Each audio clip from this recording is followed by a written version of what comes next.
Tides are created by the gravitational pull of both the moon and the sun on the Earth. Even though the sun has a much larger mass, which should normally cause the larger gravitational pull, it is so far away it cannot provide the same level of gravitational pull as the much closer moon. The sun at certain points of the lunar phases are aligned with the moon and Earth, which creates added gravitational pull on the water surface. When three celestial bodies are aligned, it is known as syzygy. Syzygy occurs at times of the full moon and half moon. This additional pull results in a much higher high tide and a lower low tide. This is known as a spring tide. So when we have a new moon in the sky, the gravitational pull of the moon and the sun are both on the one side of the Earth, and this creates a much stronger force. So a normal spring tide happens when your full moon is on one side of the Earth and the sun is on the other side.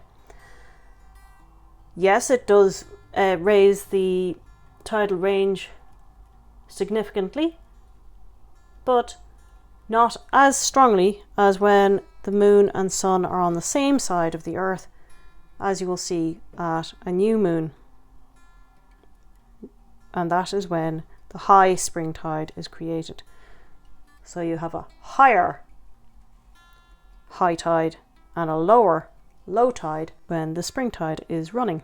By comparison to when we have a Neap's tide, we have a not so high and a not so low on the tidal range. Neap tides occur when the sun and moon are in quadrature with each other, or at right angles to each other, and the stronger lunar gravitational pull basically cancels out the weaker solar gravitational pull. This occurs during the waxing and waning of the moon. Another factor that affects the tidal range is the whereabouts on the elliptical orbit the sun and moon are in relation to the Earth. The moon's orbit is about 31,000 miles across, but when the moon is closer to the Earth, we are in Perigee, and the tides generated are even higher than would normally be produced above the average ranges. When the moon is at its furthest point of orbit, we are in apogee, and it creates a weaker tidal range. The same thing can be said for our orbit around the sun. When we are at our closest point of orbit to the sun, it is known as perihelion. This occurs around the 2nd of January of each year. This creates a larger tidal range by contrast to the 2nd of July, when the tidal range is reduced because of the vast distance between the Earth and the sun, and this is known as aphelion. During the spring and autumn equinox, when the sun is at 23 degrees north or 23 degrees south, it forms a straighter than usual line with the moon and the Earth. This increases the gravitational pull and produces extraordinary tides, which we call the equinoctal tides. Sometimes when this happens, the three heavenly bodies may line up enough to form a solar eclipse, with the moon blocking the light from the sun. This is the period of maximum gravitational pull, and therefore experience extreme tides. We call these tides highest astronomical tide, or HAT, and the lowest astronomical tide, LAT. LAT is also what we call chart datum. It is only during these extreme and rare astronomical events that the effects of gravity on the tides have any pronounced tidal effect. It's just not possible for the heavenly bodies to get any closer together, and are the most extreme tides we will ever experience from the gravitational pull of the sun and the moon. There are very rare occasions when these extreme tides may occur at the same time as a meteorological active weather pattern.